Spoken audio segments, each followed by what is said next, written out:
बिस्मिल्लाहिर्रहमानिर्रहीम। अस्सलामु अलैकुम। Welcome to SA teaching zone. आज की हमारी ये वीडियो 11th क्लास की उर्दू की है। बुक का नाम है ख़याबान उर्दू। तो हम लेसन नंबर 3 करेंगे आज। इससे पहले जो मैंने वीडियो बना दी है तो उसमें 2 लेसन कर दिए। तो दोनों जो नज़्म थी अकबर इलाहाबादी की, आज ये नज़्म जो है इस्माइल मीरठी की। तो ये वाली बुक मैंने स्टार्ट कर दी। इससे पहले जो है गुलिस्तान अदब की भी सारे सब जो है लेसन की वीडियो बना रखी हूँ। तो प्लीज़ आप लोग मेरे चैनल पर जाकर विज़िट कर लीजिए और देखिएगा। मैंने फर्स्ट से लेकर सारी वीडियो बनाई है। 11th की भी बना दी, अब 12th की भी बनाऊँगी इंशाल्लाह। तो ये लेसन मतलब जो है नज़्म का नाम है आबे ज़ुलाल। तो ज़ुलाल का मतलब होता है मीठा मीठा पानी। तो इनके लिखने वाले जो शायर हैं मौलाना इस्माइल मीरठी, उनका तारुफ हम देख लेते हैं। तो देखिए, इस्माइल मीरठी 1844 में पैदा हुए और 1917 में उनका इंतकाल हो गया। मोहम्मद इस्माइल नाम, इस्माइल तखल्लुस था। मेरठ में पैदा हुए। इस दौर के रिवाज के मुताबिक उन्होंने इब्तिदाई तालीम घर पर मुकम्मल की। मेरठ के एक आलिम रहीम बैग से फ़ारसी ज़बान की आला तालीम हासिल की। अंग्रेज़ी ज़ुबान में भी महारत हासिल करके इंजीनियरिंग का कोर्स पास किया। कौम के बच्चों की तालीम में दिलचस्पी की वजह से उन्होंने मौलमी का पेशा अख्तियार किया। मौलमी यानी टीचर का। अपने अहद के अहम शायरों मसलन हाली और शिबली की तरह मौलवी इस्माइल मीरठी ने भी अपनी शायरी को बड़ों और बच्चों दोनों के लिए तालीम व तरबियत का ज़रिया बनाया और दरसी किताबें भी लिखी। उन्होंने सादा सलेस ज़बान में उर्दू सिखाने के साथ साथ इन किताबों में अखलाकी मौज़ूआत को इस खूबी से शामिल किया कि पढ़ने वाले तालीम के साथ साथ तरबियत के ज़ेवर से भी आरास्ता हो सके। इस्माइल मीरठी ने ऐसी कई नज़में लिखी जो सिर्फ़ बच्चों के लिए और हर अहद में इनकी मानवियत और इफ़ादियत बरकरार रहे। इस्माइल मीरठी का कलाम कुलियात इस्माइल के नाम से शाये हो चुका है। तो इन्होंने जो है बच्चों के लिए भी बड़ों के लिए भी नज़में लिखी हैं जो कि तालीम और तरबियत पर मुनहसर है इनकी नज़में। तो हम नज़म के ऊपर मतलब नज़म पर चलते हैं हम। देखिए, ख़याबान उर्दू की लेसन नंबर 3 है। लाइन से हम चल रहे हैं तो ये तीसरे लेसन पे आ रहा है। ये नज़म है इस्माइल मीरठी की लिखी हुई आबे ज़ुलाल। तो मैं कुछ अशार पढ़ के आपका मतलब उसकी तशरीह कर दूँगी, समझा दूँगी। तो सियाक़ व सबाक़ के हवाले से हम इस तरह लिख सकते हैं कि ये अशार इस्माइल मीरठी की मशहूर नज़म आबे ज़ुलाल से लिए गए हैं। तो देखिए, मैं पढ़ रही हूँ। दिखाओ कुछ तबीयत की रवानी, जो दाना हो तो समझो क्या है पानी। ये मिलकर दो हवाओं से बना है, गिरा खुल जाए तो फ़ौरन हवा है। नज़र ढूंढे मगर कुछ भी न पाए, ज़बां चखे मज़ा हरगिज़ ना है। हवाओं में लगाया खूब फंदा, अनोखा है तेरी कुदरत का धंधा। नहीं मुश्किल अगर तेरी रज़ा हो, हवा पानी हो और पानी हवा हो। तो इतने शेर पढ़ के मैं बता रही हूँ कि इस्माइल मीरठी कहते हैं कि ज़रा तबीयत की रवानी दिखाओ कि शायर का जहन कितनी तेज़ी से काम करता है। जो अक्लमंद होगा वो इस रवानी से अंदाज़ा कर लेगा कि शायर अगले अशार में क्या कहेगा। पानी दो हवाओं यानी दो गैसों यानी हाइड्रोजन और ऑक्सीजन से मिलकर बना है। अगर दोनों की गिरहें खुल जाएंगी यानी अलहदा हो जाएंगी तो फिर वो पानी जो है गायब हो जाएगा, यानी उसका वजूद बाकी नहीं रहेगा, वो गैस बन जाएंगी। कुछ नज़र पानी को तलाश करे तो पानी कभी नज़र नहीं आएगा। ज़बान पर इसका जायका महसूस नहीं होगा। कुदरत की अजीब कारीगरी है कि दो हवाओं को मिलाकर जो पानी बना दिया। खुदा के लिए कुछ मुश्किल नहीं है कि वह हवा को पानी बना दे और पानी को हवा बना दे। अब आगे बढ़ते हैं हम। देखिए, मिजाज उसको दिया है नर्म कैसा, जगह जैसी मिले बन जाए वैसा। नहीं करता जगह की कुछ शिकायत, तबीयत में रसाई है निहायत। नहीं करता किसी बर्तन से खटपट, हर एक सांचे में ढल जाता है झटपट। न हो सदमे से हरगिज़ रीज़ा रीज़ा, न हो ज़ख्मी अगर लग जाए नीज़ा। न उसको तीर से तलवार से खौफ, न उसको तोप की भरमार से खौफ। तो इस्माइल मीरठी कहते हैं कि खुदा ने पानी को इस कदर नर्म और मिजाज वाला बनाया है कि जैसी जगह होती वो वैसा ही बन जाता है। वो कभी भी किसी जगह की शिकायत नहीं करता, हर जगह पहुंच जाता है। ख्वाह पहाड़ हो, जंगल हो, मैदान हो, रेगिस्तान हो, चौड़ी चकली जगह हो, तंग गली हो, पानी का कोई रास्ता रोक ही नहीं सकता। उसे किसी बर्तन में डाल दीजिए, वो उसी में समा जाएगा। गिलास हो या बड़ी देग, वो इसी में ढलकर उस जैसा हो जाता है। उसे कोई सदमा पहुँचे तो पत्थरों की तरह रीजा रीजा नहीं होता। पानी पर नीज़ा मार दो, वो ज़ख्मी नहीं होगा, सही सालिम पानी ही रहेगा।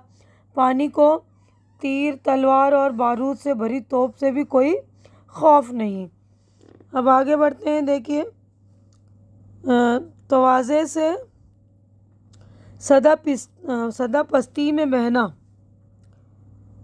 जफा सहना मगर हमवार रहना, नहीं है सरकशी से कुछ सरोकार, न देखोगे कभी तुम इसका अंबार। उसका अंबार ख़जाना अगर बुलंदी पर न होता तो फवारे से वो बाहर न होता। जो हल्का है उससे सर पर उठाए, जो भारी हो उसे गौता खिलाए। न जलता है, न गलता है, न सड़ता है, निरा पानी नहीं हरगिज़ बिगड़ता। तो इन अशार में इस्माइल मिरेठी कह रहे हैं कि पानी का कायदा है कि वो ढाल की तरफ बहता है, यानी ढलान की तरफ बहता है ना, ऊपर से नीचे की तरफ। रास्ते में बहने वाले पानी पर लोगों के कदम पड़ते हैं, पानी उन्हें बर्दाश्त करता है, वो मुसलसल बहता रहता है। पानी दबने कुचलने वालों से बगावत नहीं करता, ना बहता हुआ पानी एक जगह समट कर ढेर होता है। फवारे को देखिए, इसमें से किस तरह पानी बाहर निकलता है। इस्माइल मिरेठी कहते हैं कि पानी बुलंदी पर पहुंचकर जमा हो जाता है, फिर तेज़ी से बाहर आता है। आपका रोज़मर्रा का मुशाहिदा होगा कि हल्की शय पानी की सतह पर तैरती और जो भारी होती है वो पानी के अंदर डूब जाती है ना, गोता मारकर नीचे बैठ जाती है। पानी की खासियत है कि ये न जलता है, न उसे गलाया जा सकता है, और ये खालिस यानी पानी ही रहता है। न सड़ता है, न बिगड़ता है, यानी जिस पानी में किसी तरह की आमेजिश न हो, आबे जुलाल, वो ख़राब नहीं होता। यानी प्योर पानी जो है हमेशा एक जैसा रहता है, बिगड़ता नहीं, सड़ता नहीं। अब आगे बढ़ते हैं। किसी उन्वान से होगा ना नाबूद, किसी उन्वान से होगा न नाबूद, वही पानी का पानी, दूध का दूध। ये वाला पेज हमारा मुकम्मल हो गया। नेक्स्ट पेज पर हम चलेंगे। तो देखिए, लगी गर्मी तो उड़ जाए हवा पर, पड़े सर्दी, लगे गर्मी तो उड़ जाए हवा पर, पड़े सर्दी तो बन जाता है पत्थर। हवा में मिलके गायब हो नज़र से, कभी ऊपर से बादल बनकर बरसे, हवा पर चढ़ के पहुँचे सैकड़ों कोस, कभी ओला, कभी पाला, कभी ओस। कोहर है, भाप है, पानी है या बर्फ़, कई सीगों में है एक असल की सर्फ। तो इस वाले अशार में जो हमारे शायर कहना चाह रहे हैं कि कुछ भी कर लीजिए, पानी का वजूद ख़त्म नहीं होता। मिस्र मशहूर है कि पानी का पानी, दूध का दूध, यानी दूध में पानी मिलाया जाए तो साफ़ नज़र आ जाता है कि खालिस दूध नहीं है, उसमें पानी मिलाया गया है। इस्माइल कहते हैं कि अगर गर्मी हो तो हरारत से पानी भाप बनकर उड़ जाता है, अगर सर्दी पड़े तो बर्फ़ बन जाता है, यानी पत्थर की तरह सख्त हो जाता है। भाप बनकर पानी हवा में मिलकर गायब हो जाता है और ऊपर पहुंचकर बादल बनकर बरसने लगता है। यही नहीं, पानी भाप बनकर हवा के साथ सैकड़ों कोस दूर चला जाता है और कभी ओले की शक्ल में बरसता है, कभी पाले यानी कोहरा या बर्फ़ और ओस के कतरों की सूरत में नज़र आता है। पानी की इस शक्ल को कोहरा कहें या भाप या बर्फ़, हकीकत सबकी असल एक ही है, यानी पानी। यानी उसकी कोई सी भी शक्ल, कुछ भी हम कहें, कोहरा कहें, भाप कहें, बर्फ़ कहें, लेकिन सब कुछ जो है पानी है। अब आगे बढ़ते हैं हम। उसी के दम से दुनिया में तरी है, उसी के चाह से खेती हरी है। फलों में, फूल में, हर पंखड़ी में, हर एक टहनी में, हर बूटी जड़ी है, हर बूटी जड़ी में, हर एक रेशे में है उसकी रसाई। ग़िज़ा है जड़ से कूपल तक चढ़ाई। फलों का है उसी से ताज़ा चेहरा, उसी के सर पे है फूलों का सहरा। उसी को पी के जीते हैं सब इंसान, उसी से ताज़ा दम है सारे हैवान। तो इस्माइल मीरठी का कहना है कि पानी के दम से दुनिया में तरावट और नमी है। पानी की बदौलत खेती हरी भरी होती है, फूल हों या फल हों या फिर पंखड़ी, हर एक की टहनी हर जड़ी बूटी इसी की वजह से तरोताज़ा होती है। इनके हर रेशे में पानी पहुंचता है। पानी ही दरख्तों की ग़िज़ा बनकर जड़ से कोपल में जाता है। फल इसी पानी की बदौलत ताज़ा नज़र आते हैं। फूलों की रौनक भी पानी की बदौलत है। सब इंसानों के लिए पानी का पीना ज़रूरी है। सारे हैवान भी पानी ही से ताज़ा दम नज़र आते हैं। अब हम आगे बढ़ते हैं। देखिए, यही मैदे को पहुंचाता है रसद, यही तख्लीक में करता मदद है। यही मैदे को पहुंचाता रसद है, यही तख्लीक में करता मदद है। इमारत का बसाया उसने खेड़ा, तिजारत का क्या है पार बेड़ा। ज़राअत इसकी मौरूसी असामी सा है। सनाअत के भी औजारों का हामी, कहीं सागर कहीं खाड़ी कहीं झील, कहीं जमुना कहीं गंगा कहीं नील। तो यहाँ पर ये देखिए मौरूसी है, 3 नुक्ते हैं ये। तो इस वाले जो है अशार में शायर कह रहे हैं कि हमारे मैदे में जो ग़िज़ा पहुँचती है वो भी पानी ही की बदौलत है। मुख्तलिफ़ अशिया की पैदावार में पानी मदद करता है। जितनी भी इमारतें बनती हैं इनमें रेत, सीमेंट, मिट्टी वगैरह का गारा बनाने में पानी ही काम आता है। तिजारत का सामान एक जगह से दूसरी जगह पानी के जहाज़ ही से पहुंचता है। खेती बाड़ी इसके बगैर मुमकिन नहीं। सनत और हरफत के बहुत से औजार आलात में पानी काम आता है। यही पानी कहीं समंदर, कहीं खाड़ी और कहीं झील में नज़र आता है। गंगा, जमुना और दरियाए नील में भी पानी ही है। अब आगे बढ़ते हैं। यही पहले ज़मीन पर मौज ज़न था, न मैदान था न पर्वत था न बन था। ज़मीन पोशीदा थी उसके बगल में, न था कुछ फ़र्क जल में और थल में। न बस्ती थी न टापू था कहीं पर, उसी का दौर दौरा था ज़मीं पर। मगर दुनिया में यकसानी कहाँ है, जो अब देखो तो वो पानी कहाँ है। यहाँ हर चीज़ करवट बदलती, हर एक हालत है चढ़ती और ढलती। कोई शय हो, हवा हो या पानी, सभी को है बुढ़ापा और जवानी। तो इन अशार में जो शायर कह रहे हैं, जिस वक्त मैदान, पहाड़ और जंगल तक नहीं थे तो उस वक्त हर जानिब यही पानी ही पानी था। उसकी बगल में ज़मीन में छुपी हुई थी, उसी की बगल में ज़मीन छुपी हुई थी, लेकिन नज़र नहीं आ रहा था ना, पानी ही पानी था। और खुश्की और तरी में कोई फ़र्क नहीं था, यानी पानी ही पानी था। खुश्की के न होने के बाद नहीं बस्ती थी न टापू था, हर जगह पानी ही का राज था। मगर दुनिया हमेशा एक जैसी हालत में नहीं रहती।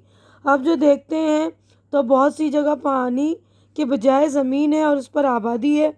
दुनिया में यही इनकलाब आते रहते हैं, हर चीज़ घटती रहती है और कोई भी शय हो इसके साथ जवानी और बुढ़ापा लगा हुआ है। यही सब कुछ हवा और पानी के साथ भी होता है। अब हम आगे बढ़ते हैं। देखिए, रहा बाकी न वो पानी का रेला, उसे खुश्की ने पस्ती में धकेला। ज़मीं आहिस्ता आहिस्ता गई चूस, छुपाए माल को जिस तरह कंजूस। नेक्स्ट पेज पर हम चलेंगे। तरी का जब के दामन हो गया चाक, तो खुश्की ने उड़ाई जा बजा खाक। पहाड़ उभरे हुए मैदान पैदा हुए, मैदान में नखलिस्तान पैदा। तरी का गो अभी पल्ला है भारी, लड़ाई है मगर दोनों में जारी। क्या करते हैं दोनों काट और छांट, चली जाती है बाहम लाग और डांट। जहाँ हर तरफ पानी बहता था वहाँ खुश्की, यानी ज़मीन उभरी तो पानी फिर जो नीचे पस्ती में चला गया। ज़मीन ने आहिस्ता आहिस्ता पानी को इस तरह चूस लिया जिस तरह कोई कंजूस अपने माल को छुपा कर रखता है। यानी ज़मीन के पानी चूस लेने से पानी नज़र नहीं आया। जब ज़मीन में नमी बाकी नहीं रही, यानी पानी वहाँ ख़त्म हो गया। फिर ज़मीन खुश्क हो गई और हर तरफ खाक धूल उड़ने लगी। ज़मीन के नमूदार होने पर पहाड़ उभरे और मैदान नज़र आने लगे। इन मैदानों में नखलिस्तान यानी सरसब्ज़ और शादाब ज़मीन के हिस्से जो होते हैं उसको बोलते हैं नखलिस्तान भी पैदा हुए। खुश्की और तरी में जंग जारी है। अभी तक तरी का पल्ला भारी है। कहीं पानी खुश्की को काट कर फैल जाती है, कहीं पानी कम होकर ज़मीन नज़र आने लगती है। उन्हें दोनों में अभी तक जो है जंग चल रही है, कभी खुश्की ज़्यादा हो जाती, कभी पानी ज़्यादा। अब हम आगे बढ़ते हैं। तरी हरदम चली जाती है अटती, कभी खुश्की भी है काया पलटती। तरी का 3/4 में है राज, तो खुश्की 1/4 में है राज। नहीं चलती तरी की सीना जोरी, ज़मी एक रोज़ रह जाएगी कोरी।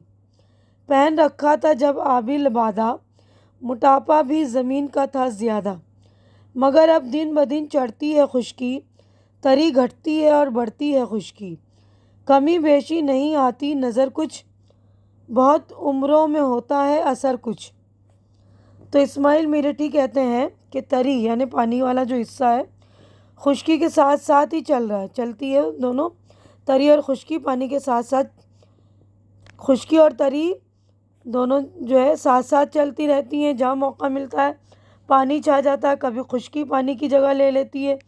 दुनिया का जायज़ा लें तो मालूम होगा कि इन दिनों 1/4 हिस्सा ज़मीन जो है ज़मीन है, बाकी 3 हिस्से पानी है। मगर हमेशा ऐसा नहीं होगा, क्योंकि रफ्ता रफ्ता पानी कम होता जाएगा और खुश्की का हिस्सा ज़्यादा होगा। जब तक ज़मीन में पानी शामिल था तो ज़मीन छोटी होती नज़र आती थी, मगर अब दिन ब दिन खुश्की बढ़ती जा रही है और पानी का हिस्सा कम हो रहा है।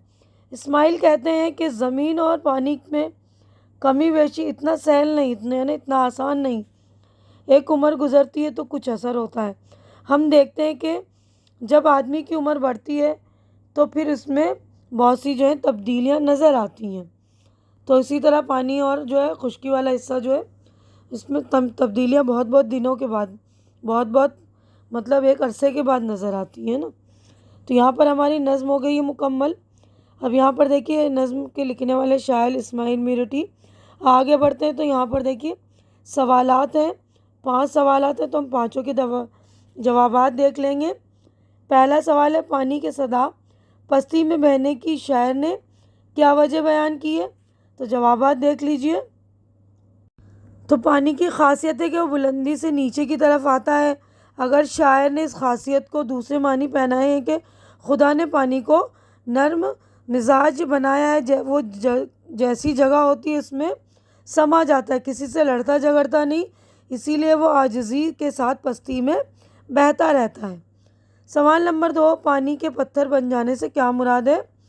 मौसम सर्द होने पर पानी जमने लगता है, कभी आसमान से ओले की शक्ल में गिरता है, कभी बर्फ़ बनकर ओला और बर्फ़ दोनों ही पत्थर की तरह सख्त होते हैं, इसलिए शायर ने पानी का पत्थर बन जाना कहा है। सवाल नंबर 3 है, जब कहीं बस्ती और टापू नहीं थे तो ज़मीन पर किसका दौरा था? जब बस्ती और टापू नहीं था तो हर तरफ पानी ही पानी था। ज़मीन के 3/4 हिस्से में किसका राज है? ज़मीन के 3/4 हिस्से में पानी की हुक्मरानी है। शायर ने आबे ज़ुलाल की क्या खूबियाँ बताई हैं? आबे ज़ुलाल की खूबियाँ, शायर ने आबे ज़ुलाल की खूबियाँ बयान करते हुए कहा है कि पानी एक है, मगर ये कई शक्लों में नमूदार होता है। भाप बनकर कोहरा और बर्फ़ की सूरत में, कोहर और बर्फ़ की सूरत में ज़ाहिर होता है। फल फूल कोंपल जड़ दरख्त सब पानी से हरे भरे रहते हैं। इंसान हो या हैवान तरोताज़ा नज़र आते हैं पानी की वजह से। ज़राअत सनअत और उर्फ़त हर जगह पानी की ज़रूरत पड़ती है, ज़रूरत होती है। पानी भी किसी जानदार शय की तख्लीक में बुनियादी जुज़ होता है, यानी हर चीज़ का जो मेन जो होता है बुनियाद जो है पानी पर है। तो हमारे पाँचों जवाबात हो गए मुकम्मल। तो देखिए पाँचों जवाबात मुकम्मल हो गए, हमारी नज़्म पूरी मुकम्मल हो गई। उम्मीद है कि जो कुछ मैंने आप लोगों को समझाया अच्छी तरह से समझ में आ गया होगा और मेरा एक्सप्लेन करने का अंदाज़ भी आप लोगों को अच्छा लग रहा होगा। मेरी वीडियो अच्छी लग रही है आप लोग तो इसे लाइक कीजिए, ज़्यादा से ज़्यादा शेयर कीजिए, ताकि जो भी ज़रूरतमंद आपके फ्रेंड्स वगैरह उनकी ज़रूरत भी पूरी हो सके, उनको हेल्प मिल सके। और मेरे चैनल को सब्सक्राइब करके आप लोग मेरी भी हेल्प कीजिए और मेरी हिम्मत बढ़ाइए। हमारी अगली मुलाकात इंशाअल्लाह नेक्स्ट वीडियो में होगी। तब तक के लिए आप लोग अपना ख्याल रखें, मुझे दुआओं में याद रखें। अल्लाह हाफिज़।